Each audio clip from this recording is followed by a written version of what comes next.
Jaya TV நேயர்களுக்கு வணக்கம். அறுசுவை இது தனிச்சுவை நிகழ்ச்சியில் இன்றைக்கி நம்ம ஒரு ஸ்வீட்டும் ஒரு சேவரியும் பார்க்க போகிறோம். ஸ்வீட் என்னென்னு பார்த்திங்கன்னா கவுனி அரிசி அல்வா, அதாவது கருப்பரிசி அப்படின்னு சொல்லுவாங்க. சில பேர் அது கொஞ்சம் பிசுக்காக இருக்குங்கிறதுனால கொஞ்சம் கவுனி அரிசியில் பிசுக்கு அரிசின்னு சொல்லுவாங்க. இது வந்து செட்டிநாடு பக்கம் ஆக்சுவலாக ரொம்ப ஃபேமஸ் இந்த அரிசி. அவங்க வந்து இதில் வந்து புட்டு மாதிரி பண்ணி அதை பரிமாறுறது வழக்கம் எல்லா விசேஷங்கள்லேயும். இன்றைக்கி அதிலேருந்து கொஞ்சம் எடுத்து நம்ம மாற்றி அல்வாவாக பண்ணி பார்க்க போகிறோம். அடுத்தது பார்த்திங்கன்னா வரகரிசி முறுக்கு, இது ரெண்டும் தான் இன்றைக்கி செய்கிறது பார்க்க போகிறோம். முதல்ல இந்த கவுனி அரிசி அல்வாக்கு என்னென்ன தேவைங்கிறத சொல்லிடுறேன், அதுக்கப்புறம் அது எப்படி பண்ணுறதுங்கிறத பார்க்கலாம். கவுனி அரிசி எனப்படும் கருப்பரிசி 1 கப், சர்க்கரை 1 கப், தேங்காய் பால் 2 கப், முந்திரி 10, நெய் 1 மேஜை கரண்டி. இப்போ இந்த தேவையான பொருள்லாம் பார்த்தோம் இல்லையா. இப்போ இந்த கவுனி அரிசி அப்படிங்கிற அந்த கருப்பு அரிசியை நல்லா ஒரு கழுவிட்டு 5லேருந்து 6 மணி நேரம் குறைஞ்சது, அட்லீஸ்ட் மினிமம் உங்களுக்கு ரொம்ப டைமே இல்லைனா கூட ஒரு 4 மணி நேரமாக அது ஊற வச்சா தான் நல்லாயிருக்கும். நல்லா கழுவிட்டு ஊற வச்சுடுங்க. நல்லா ஊறினதுக்கு அப்புறமா இந்த தேங்காய் பால் சொன்னேன் இல்லையா, அந்த தேங்காய் பாலை ஊற்றி இன்னும் கூட கொஞ்சம் தண்ணியை ஊற்றி நல்லா நைஸாக அரைச்சிடுங்க.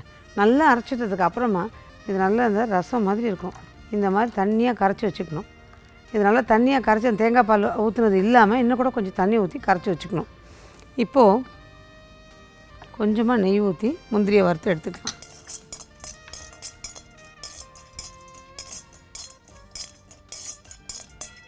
எந்த ட்ரேயில் நம்ம போட போகிறோமோ, பரப்பி போட போகிறோமோ ரெடி ஆனதுக்கப்புறமா அந்த ட்ரேலேயே இந்த முந்திரியும் நல்லா வறுத்து எடுத்து ரெடியாக கொட்டி வச்சிடலாம்.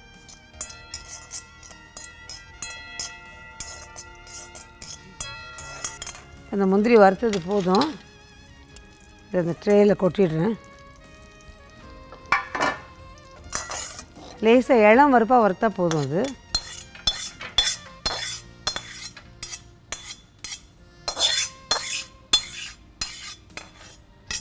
இப்போ இதை முந்திரி வறுத்ததை அப்படியே வச்சிடலாம்.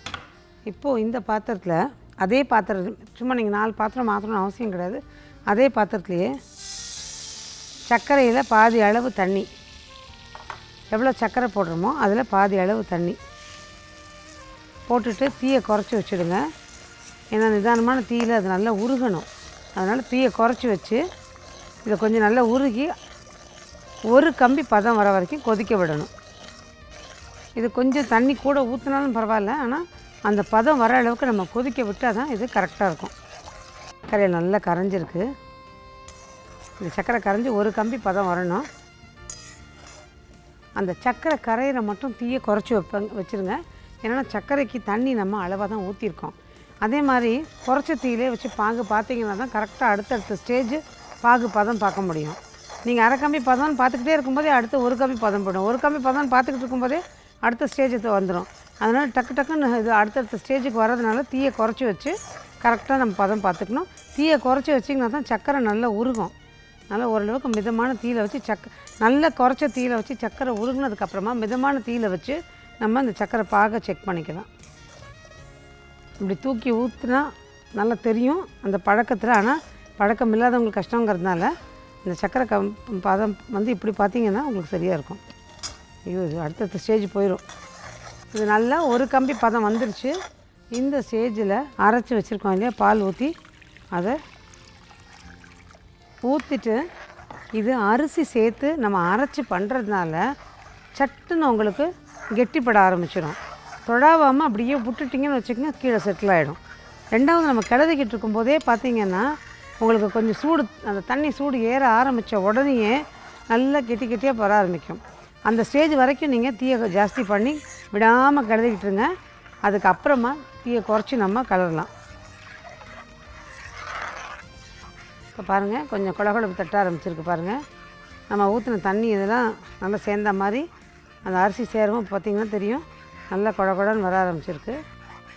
இன்னும் கொஞ்சம் கெட்டி பட்ட உடனே நம்ம அதை தீயை குறைக்க ஆரம்பிச்சிடலாம். இப்போ பார்த்திங்கன்னா தெரியும் நல்லா எவ்வளோ இதாக இருக்குது பாருங்கள். இது கட்டியாக இருக்க மாதிரி இருக்கும், உங்களுக்கு கட்டி கிடையாது, நல்லா உடஞ்சிரும்.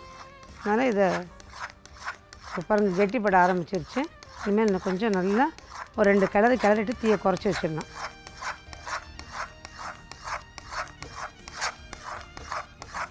பாருங்கள், அந்த கட்டி கட்டியாக தெரிஞ்சதெல்லாம் உடஞ்சிருக்கு பாருங்கள். இந்த கூழு கிண்டுற மாதிரி இருக்கும் பார்க்குறதுக்கு.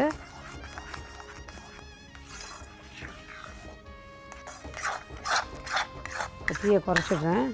நம்ம தீயை குறைச்சிட்டேன். இப்போ கைவிடாமல் கிளறது ஒன்று தான் நம்மளோட வேலை. இது ஓரளவுக்கு நல்ல கனமான பாத்திரத்தில் வச்சு பண்ணிங்கன்னா நல்லாயிருக்கும். இது பாத்திரத்துக்கு ஒரு 5 நிமிஷம் கழித்து பார்த்தீங்கன்னா நல்லா சேர்ந்துக்கிட்டு நீங்கள் நினைக்கிற பதத்தில் வரா மாதிரி இருக்கும். ஆனால் உள்ளே வெந்திருக்காது மாவு. அதனால் இது வாயில் போட்டு பார்த்தா தான் உங்களுக்கு பதம் கரெக்டாக சொல்ல முடியும். அதனால் நல்லா கிளறுனா கூட வாயில் அப்பப்போ போட்டு பாருங்கள். ஒட்டாமல் வர ஸ்டேஜில் வாயில் கொஞ்சம் போல் எடுத்து பாடுங்க. நாக்கில் மாவு தட்டக்கூடாது. அந்த மாவு தட்டாமல் இருந்துச்சுன்னா கரெக்டாக வெந்து பதமாக இருக்குன்னு அர்த்தம். மாவு தட்டுச்சு அப்படின்னா இன்னும் கொஞ்சம் நேரம் வேகணும். இது இன்னும் கொஞ்ச நாள் நல்லா கிளறணும்.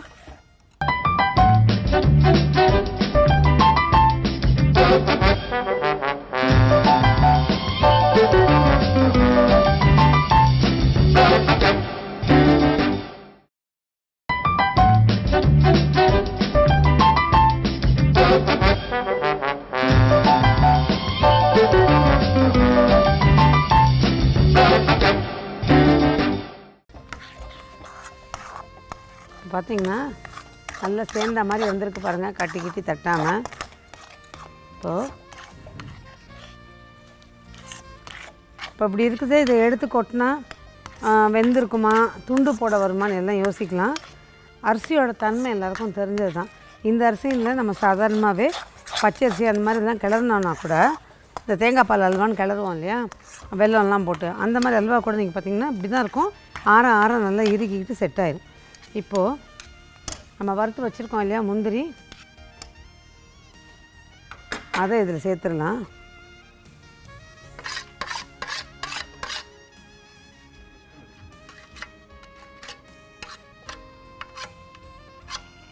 நான் தீயை குறைச்சி வச்சுட்டு தான் இதை எடுத்து போடுறேன்.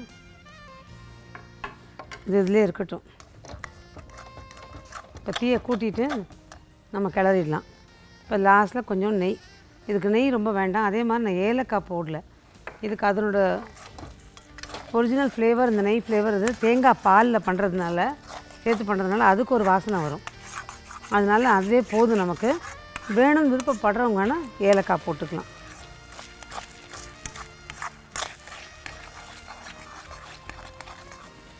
தேங்காய் பால் மட்டும் கொஞ்சம் திக்கு பாலாகவே போட்டுக்கிட்டிங்கன்னா டேஸ்ட் ரொம்ப நல்லாயிருக்கும். இந்த 2வது பால் எடுத்து இதில் சேர்க்கலாம்.